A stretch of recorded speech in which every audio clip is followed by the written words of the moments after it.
Hi, hello, నమస్తే. ఎలా ఉన్నారు? అందరూ బాగున్నారా? ఈరోజు తులుసు చేపల కూర చేస్తున్నాను. దానికోసం కొంచెం ఆయిల్ తీసుకున్నాను. ఆయిల్ కొంచెం ఎక్కువే ఉండాలి. దాంట్లో కొంచెం మెంతులు వేసాను. ఒక 10 మెంతులు 15 మెంతులు ఉంటాయి. అవి ఆ మెంతులు వేసిన తర్వాత సన్నగా తరిగిన ఉల్లిపాయలు. ఈ ఉల్లిపాయలు సన్నగా తరిగిన ఉల్లిపాయలు మాత్రం వేసుకోవాలి. చాలామంది ఏం చేస్తుంటారంటే పేస్ట్ చేస్తూ ఉంటారు. ఎట్టి పరిస్థితుల్లో మీరు పేస్ట్ చేయకండి. పేస్ట్ చేస్తే అసలు ఏ విధమైన టేస్ట్ ఉండదు. తూర్పుగోదావరి, పశ్చిమ గోదావరి జిల్లాల్లో ఎక్కువగా ఇలాగే చేస్తూ ఉంటారు. సో మనం ఏం చేస్తుంటామంటే ఇలా ఉల్లిపాయలు చేస్తుంటాం. మనం ఇతర ఎక్కడ వేరే రాష్ట్రాలకు వెళ్ళినా, వేరే చోట్లకి వెళ్ళినా కూడా అక్కడ పేస్ట్ చేసేసి వేస్తూ ఉంటారు. హోటల్లో కూడా అలాగే వేస్తారు. దయచేసి మీరు ఆ తప్పు చేయకండి. ఉల్లిపాయలు మనకి మెత్తగా అవ్వాలి అని అంటే, వాటర్ అంతా వదలాలంటే కొంచెం ముందుగానే సాల్ట్ వేసుకోవడం వల్ల దాని స్వీట్నెస్ కూడా తగ్గిపోతుంది అనమాట. ఉల్లిపాయల్లో స్వీట్నెస్ ఉంటుంది కదా, స్వీట్నెస్ తగ్గుతుంది. ఎందుకనంటే మనం చేపల కూర వండాలంటే ఉల్లిపాయలు కొంచెం ఎక్కువే పడతాయి. ఎందుకంటే చేపల కూరలో ఏ విధమైన గ్రేవీ ఉండదు, ఏమీ ఉండదు. సో అందుకని మనం కొంచెం అది ఎక్కువ వేసుకుంటాం. కొంచెం ఏంటంటే ఒక హాఫ్ టేబుల్ స్పూన్ అల్లం వెల్లుల్లి పేస్ట్ మర్చిపోకండి. హాఫ్ టేబుల్ స్పూనే, అంతకు మించి ఎక్కువ వేయకండి. ఎందుకంటే ఈ ఉల్లిపాయలు ఎక్కువ వేసాం కాబట్టి దాని నుంచి ఆ ఉల్లి వాసన అనేది వస్తుంది అనమాట. ఈ అల్లం వెల్లుల్లి పేస్ట్ ఎప్పుడైతే కొంచెం వేసామో ఆ ఫ్లేవర్ అనేది రాదు. ఆ ఉల్లిపాయ ఫ్లేవర్ అనేది మనకు కనపడదు. పేస్ట్ చేసిన దాంట్లో ఉల్లిపాయ ఫ్లేవర్ ఎక్కువ వచ్చేస్తుంది. దాని గురించి మనం ఏం చేస్తామంటే ఇష్టం వచ్చిన మసాలాలు అన్నీ వేసేస్తాం అనమాట. దయచేసి అలాంటి పని చేయకండి. సో మీరు నన్ను ఫాలో అవుతూ ఉన్నప్పుడు ఆ టిప్స్ అన్నీ కూడా మీరు ఉపయోగించుకోవచ్చు. కొత్తగా నేర్చుకునే వాళ్ళు, ఎక్కడైనా బ్యాచిలర్స్గా ఉంటూ ఉద్యోగాలు చేసుకునే వాళ్ళు, వీళ్ళందరూ కూడా నన్ను ఫాలో అయితే ఖచ్చితంగా ఇలాంటి టిప్స్ నేను చాలా ఇస్తాను. మీరు ఎలా ఉందో టేస్ట్ చేసి నాకు కామెంట్ రూపంలో కూడా మీరు చెప్పచ్చు. ఇప్పుడు అవన్నీ ద్వారగా వేగినాయండి. దాంట్లో కొంచెం పసుపు, అలాగే ఒక 4 టేబుల్ స్పూన్ల కారం. చేపల కూరకి కారం చాలా ఇంపార్టెంట్ అనమాట. ఇవి తుల్లి చేపలు అంటారు వీటిని. ఈ తుల్లి చేపలకి ముళ్ళు ఎక్కువ ఉంటాయి. విషయం ఏంటంటే ముళ్ళు ఎక్కువ ఉన్న చేపలు ఎప్పుడు కూడా రుచిగా ఉంటాయి. దాంట్లో పులుపు సరిపడా పులుపు వేసుకోవాలి. చాలామంది ఏం చేస్తుంటారంటే విపరీతమైన పులుపు వేస్తూ ఉంటారు. అలాగే దయచేసి వేయకండి. సో కారం వేసిన వెంటనే మనం కరివేపాకు వేసుకోవాలి.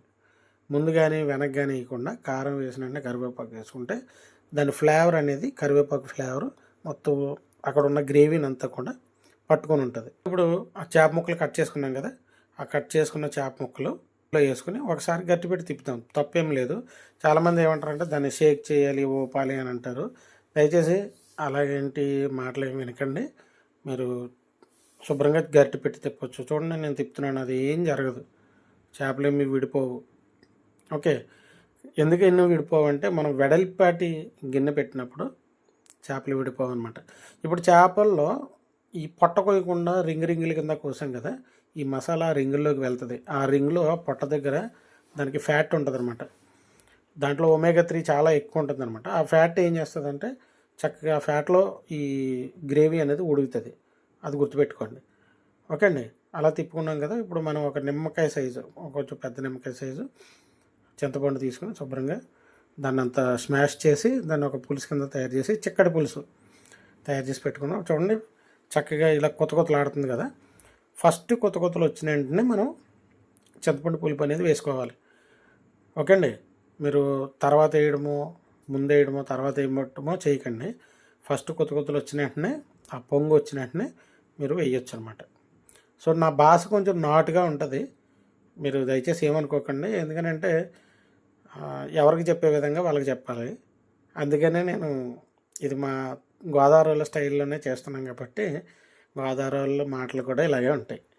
పులుపు వేసిన తర్వాత ఎంత కలర్ వచ్చిందో కదా, మంచి కలర్ వస్తుంది చక్కగా. ఇప్పుడు కూడా ఒకసారి గట్టిపెట్టి తిప్పుకోండి, తప్పేం లేదు.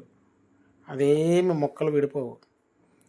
ఇప్పుడు అది అయ్యింది కదండి. దానికోసం ఇప్పుడు మసాలా కూడా తయారు చేసుకుంటున్నాం. ఈ మసాలా ఏంటంటే 2 స్పూన్ల ధనియాలు, 1 టేబుల్ స్పూను జీలకర్ర, 2 వెల్లుల్లిపాయ రెబ్బలు.